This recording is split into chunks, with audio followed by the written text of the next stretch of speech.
So I went to the Warren Museum and actually saw the Annabelle doll with my own 2 eyes. The experience definitely changed me. Hey guys, if you didn't know me, my name is Corbin Reinhardt and I am a parkour athlete, but I'm also on another YouTube channel called Overnight, where we do videos of ghost hunting, going to famous places where people were murdered. Yeah, it's a lot of fun. So the pinnacle of all of our adventures would be to go to, obviously, the Warren Museum. If you don't know who the Warrens are, they were a pretty crazy duo. I believe it was during the 1970s and 80s, Ed and Lorraine Warren actually went to haunted locations to try to help the people that were living there. I know that Ed was more of an investigator and he actually was kind of a skeptic in multiple ways. Not really a skeptic, but he actually wanted to get concrete evidence of whatever was happening in that situation. Lorraine, on the other hand, was actually a medium, so she would be able to feel what was ever at that location. Talking to people that were actually around Lorraine really did confirm the idea that she was something special. Most people like me know Ed and Lorraine Warren from the Conjuring movies, and those are some of my favorite horror films. However, certain things like Lorraine being able to touch your hand and be able to know your entire life, I don't think that's the way that it went. Working with more mediums and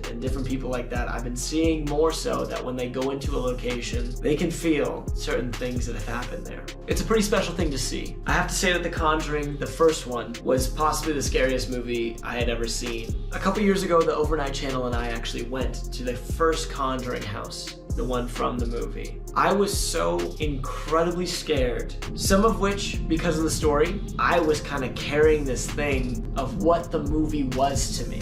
And don't get me wrong, we had been to other locations that were haunted. We've been to prisons and infirmaries and mental institutions, but this place was different. This was the Conjuring house. I think the scariest part of that entire trip actually was going into the basement. Being in that basement shook me up. So you can imagine having that weight and then bringing it to a place that's the host of over hundreds of different artifacts that are supposedly possessed. That is Ed and Lorraine Warren's Occult Museum. One of the reasons to go to that location is because they actually hold the real Annabelle doll at the museum.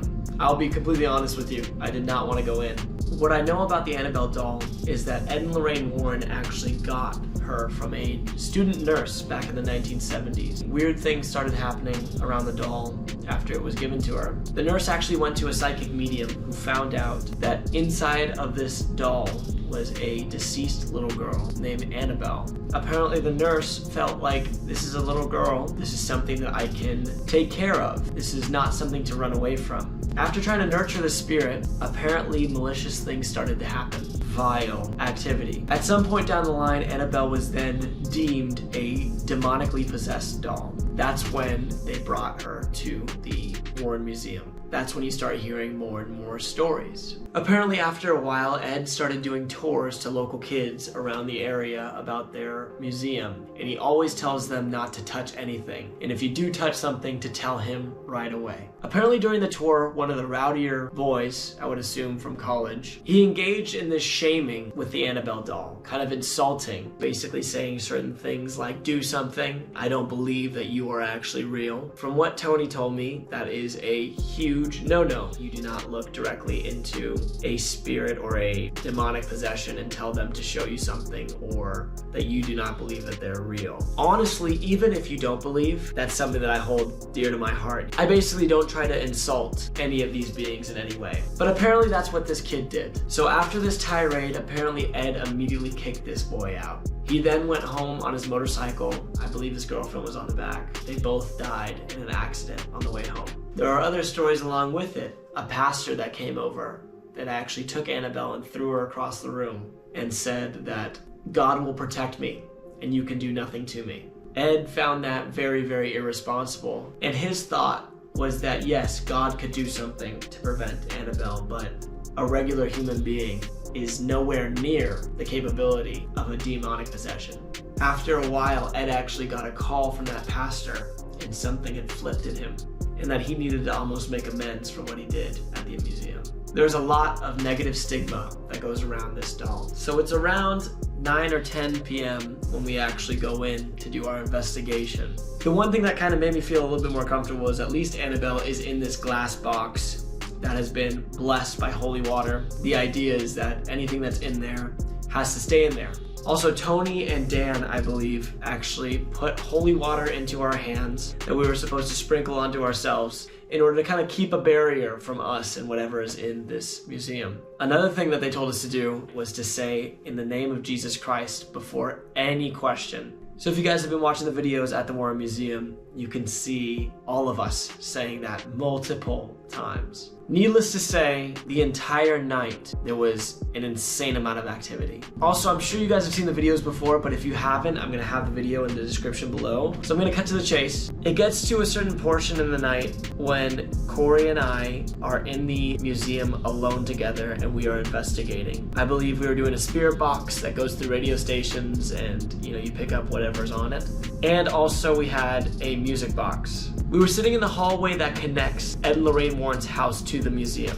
Of course, Corey is on the side where the house is, and I am on the side with the door open, staring directly at Annabelle. The one thing that I felt at that time was no matter what I'm doing, I cannot take my eyes off of this doll. The chills that I got actually down my spine when I sat there. Corey's on the other side of the hall, but I am literally staring directly at Annabelle.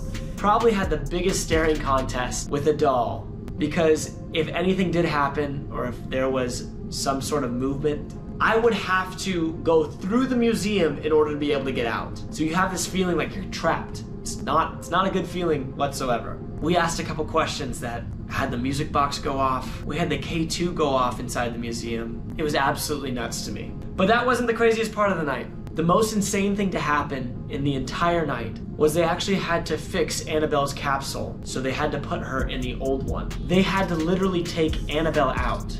I didn't know that this was going to be happening that night. If you guys are enjoying this is the first shirt that I've ever made. Please help support my channel and get one of these before they're gone. I honestly don't know how often that can even happen. This is a demonic possessed entity and you're letting them out of the chains. Like, what are we doing here? The process that they take is they bless their hands, they read a portion of the Bible, douse their hands in holy water, and then put your hands in gloves. Honestly, to me, I don't care. I was behind everybody. If anything latched out, anything, I would want it to be Elton, not me. It almost made the room colder. It just made me feel really, really uncomfortable. I don't know, it's almost like after an earthquake. You're kind of looking for an aftershock. I'm kind of looking around the museum just to make sure. That whole place really did get to me. Also in that night, we met Arnie Johnson, who is a convicted killer that believes the devil possessed him. I'm not going to talk about that now, but I am going to be putting that in a video very, very soon. If you guys enjoyed this, please let me know. Comment down below what is your favorite part of the story. What do you think about Annabelle? Do you believe in these spirits and demonically possessed items? Also, remember to subscribe and hit that notification bell up here so you can watch these videos before anybody else on Thursdays. Also, if you want to really be the closest to this content, hit this join button right here to become part of the Heart Club. That was an experience that I'm never, ever going to forget. Thank you guys so much for watching. Later, skaters.